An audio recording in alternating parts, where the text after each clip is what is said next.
اس کے بعد انہوں نے سوال کیا کار ہے، جو استعمال کی چیزیں ہیں، جی بائک ہے، کیا ان چیزوں پر بھی زکوٰۃ ہے؟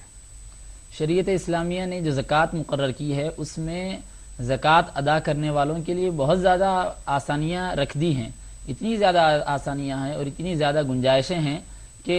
زکوٰۃ ادا کرنے والے جن کے اوپر زکوٰۃ واجب ہے بآسانی زکوٰۃ کی رقم نکال سکتے ہیں۔ انہی آسانیوں میں سے ایک آسانی یہ بھی ہے کہ استعمال کی چیزوں پر زکوٰۃ